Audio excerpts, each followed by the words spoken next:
ৰাতিপুৱাই আজি মই মা কামাখ্যালৈ গ'লোঁ। কামাখ্যাত গৈ তেখেতক ধৰ্মত সেৱা জনাই আজি এতিয়া মই ডি ব্লকৰ ছেকেণ্ড ফ্ল'ৰত মোৰ যি অফিচত যাম আৰু তাতে বহি প্ৰথম পৰ্যায়ত কি ধৰণে আমি কাম আৰম্ভ কৰিম এইবিলাক আলোচনা কৰিম।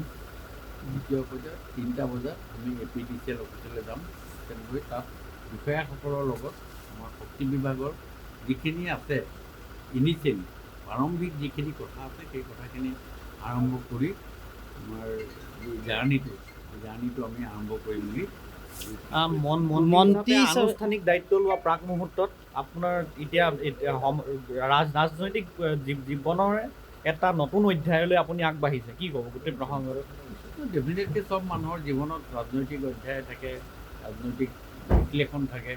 আজি যি ৰাজনৈতিক অধ্যায় এই অধ্যায় আজিৰ দিনটো ডেফিনেটলি মোৰ কাৰণে এটা ৰেড লেটাৰ ডে।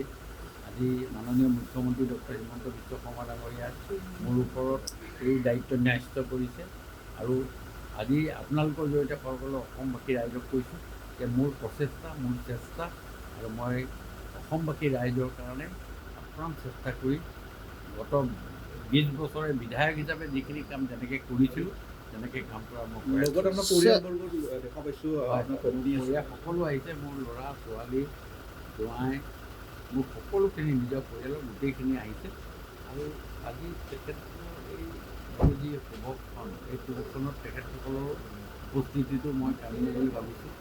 এইখিনিৰে আজিৰ দিনটো আৰম্ভ কৰিম। এতিয়া স্মাৰ্ট মিটাৰৰ প্ৰসংগটো কিন্তু ৰাজ্যত আছেই, গতিকে আপুনি আজিৰ ডেটত মই ভাবিছোঁ স্মাৰ্ট মিটাৰ প্ৰসংগটো আজিৰ ডেটত মই কিবা ক'ব লাগে বুলি মই ভবা নাই।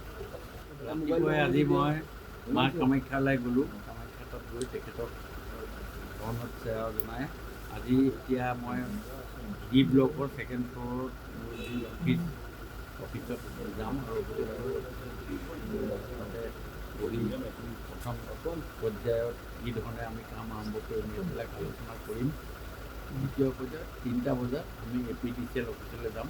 তেনেকৈ তাত বিষয়াসকলৰ লগত আমাৰ শক্তি বিভাগৰ যিখিনি আছে ইনিচিয়েলি প্ৰাৰম্ভিক যিখিনি কথা আছে সেই কথাখিনি আৰম্ভ কৰি আমাৰ যি জাৰ্ণিটো আমি আৰম্ভ কৰিম বুলি মন্ত্ৰী আনুষ্ঠানিক দায়িত্ব লোৱা প্ৰাক মুহূৰ্তত আপোনাৰ এতিয়া ৰাজনৈতিক জীৱনৰে এটা নতুন অধ্যায়লৈ আপুনি আগবাঢ়িছে, কি ক'ব গোটেই প্ৰসংগত?